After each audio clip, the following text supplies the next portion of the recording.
Good morning friends, मैं doctor V K Mishra from gastro liver hospital Swaroopnagar Kanpur. Liver की बीमारी में जो बेहोशी आती है, जिसे आप हेपेटिक एनकेफेलोपैथी के नाम से जानते हैं, उसको ट्रीट करने के क्या बेसिक कॉन्सेप्ट्स हैं, इनके बारे में बात करूंगा। इसका मतलब यह है कि जो लिवर की डिजीज है, पर्टिकुलरली लिवर सिरोसिस है, ये एक अनकॉन्शियसनेस ला सकती है जिसे हेपेटिक एनकेफेलोपैथी कहते हैं। नाउ इसको कैसे मैं ट्रीट करूंगा, जरा इसको ध्यान से देखिए। नो, जो ट्रीटिंग अनकॉन्शियसनेस है लिवर डिजीज, वो सिर्फ दो चीजों को फोकस करती है। नंबर वन, जो आपकी बॉडी के अंदर टॉक्सिन इकट्ठे हो गए उनको फ्लश आउट करिए, और नंबर दो, जो अंडरलाइंग काज है जिसके चलते ये प्रॉब्लम हुई, उसको करेक्ट करिए। ये दो ही चीजें हैं जो आपको मदद करेंगी। इनमें वही दो काम करूंगा ताकि आप इस प्रॉब्लम से बाहर निकल के आ जाएं।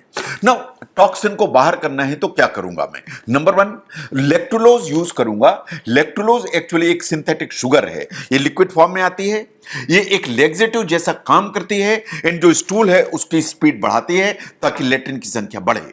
ये वास्तव में जो टाइम है वो रिड्यूस करती है कि टॉक्सिन आपकी इंटेस्टाइन में ज्यादा देर तक बैठे। इसका मतलब यह है कि आपने लेक्टोज लिया, आपको लूज मोशंस हुए, तो टॉक्सिन ज्यादा देर आपकी इंटेस्टाइन में नहीं रह पाएगा, तो आपके ब्लड में नहीं जाएगा, तो आपके ब्रेन में नहीं जाएगा, तो अनकॉन्शियसनेस धीरे धीरे नीचे आएगी। इसके अलावा जो लेक्टुलोज है, जो आपकी कोलॉन है या बड़ी आंत है, उसमें एसिडिटी करके जो इस अमोनिया है उसको ट्रैप जैसा काम करता है, सो दैट जो अमोनिया है उसको बाहर तेजी से निकाला जा सके। तो नंबर वन इज द लेक्टुलोज। तो लेक्टुलोज द प्राइमरी ट्रीटमेंट जो आपको समझने की जरूरत है। तो जब मैं लेक्टुलोज लिखता हूं तो आपको लगता है कि सिर्फ लेट्रिन की दवाई आपने दी हुई है, लेकिन ऐसा नहीं है। ये वास्तव में आपकी जो बॉडी है उसे टॉक्सिन्स को बाहर निकालने के लिए मैं यूज करता हूं। नंबर दो पर आता है रिफॉक्सिमिन। रिफॉक्सिमिन इज एन एंटीबायोटिक। ये वो ऐसा एंटीबायोटिक है जो इंटेस्टाइन में होता है, बहुत ऐसा एब्जॉर्ब आपकी बॉडी में नहीं होता है। ये जब इंटेस्टाइन में होता है तो ये बहुत स्पेसिफिक बैक्टीरिया को किल करता है जो अमोनिया प्रोडक्शन के लिए जिम्मेदार होते हैं।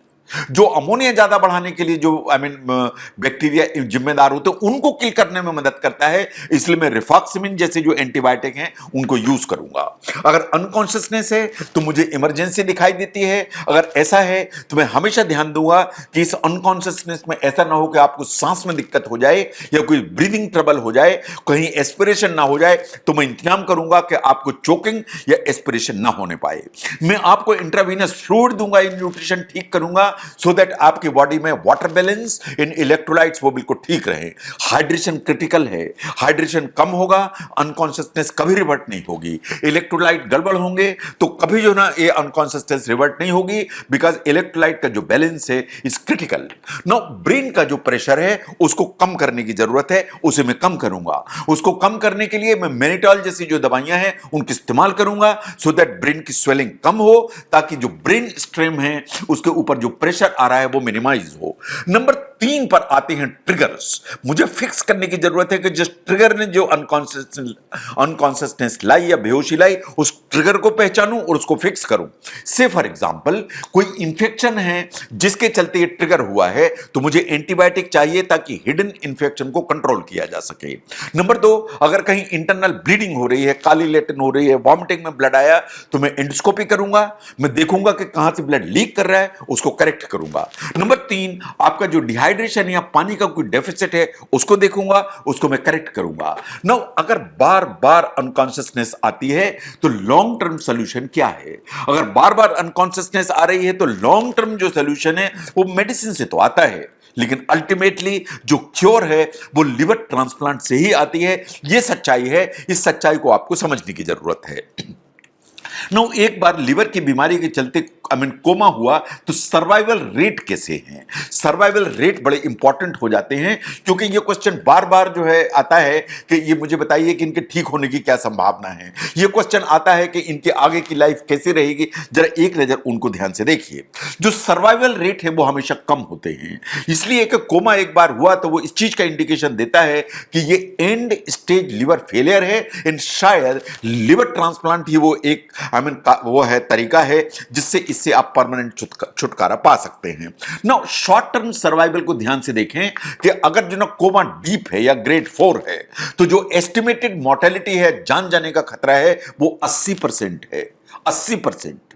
अगर जो है ना आप कोमा से बाहर निकल आते हैं लेकिन आपका कोमा डीप था, तो जो 1 मंथ सर्वाइवल है या 30 डेज सर्वाइवल है वो करीब करीब 38% है। यानी कोमा से बाहर भी अगर आप आ जाते हैं तो भी लाइफ का जो रिस्क है वो 60% के आसपास रहता है।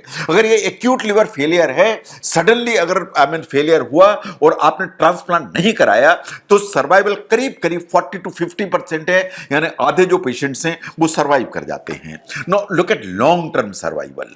अगर एक बार कोमा हुआ तो 1 ईयर सर्वाइवल कैसा है?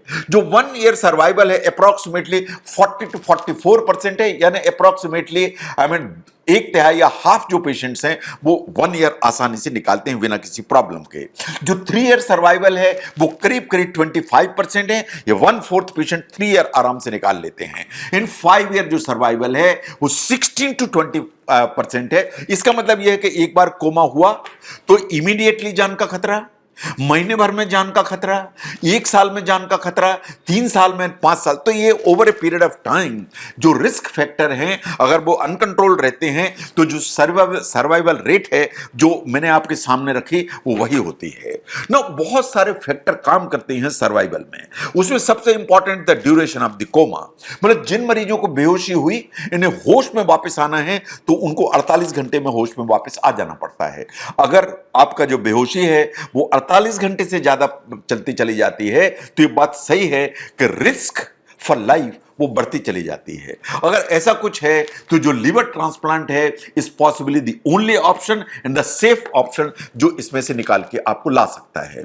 नो, इसके अलावा लिवर की बीमारी में जो दूसरे जो एक्स्ट्रा हेपेटिक कॉम्प्लिकेशन होते हैं वो झंझट खड़ी करते हैं कि लिवर की प्रॉब्लम है, लिवर की सिरोसिस है, साथ में किडनी डिस्फंक्शन खड़ा हो गया, साथ में क्रेटिनिन बढ़ने लगा, ये प्रॉब्लम क्रिएट करेगा। अगर रेस्पिरेटरी सिम्टम आ गए, आपकी सांस फूलने लगी, ये प्रॉब्लम क्रिएट करेगा।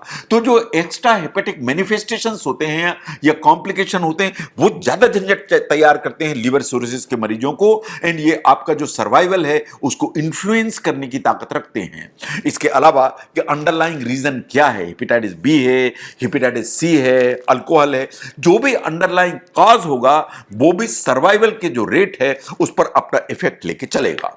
नो, लिवर की जो बीमारी है उसमें अनकॉन्शियसनेस या एन्केफेलोपैथी या कोमा ये बहुत अनजानी चीजें नहीं है, ये कॉमन प्रॉब्लम्स हैं। तो जो लिवर में कोमा है उसको ट्रीट करने के ये बेसिक जो सिद्धांत हैं वो क्या है, मैं क्या करता हूं इस अनकॉन्शियसनेस से निपटने के लिए, उसको समझने में इस वीडियो ने आपको हेल्प की। जरूर शेयर करें।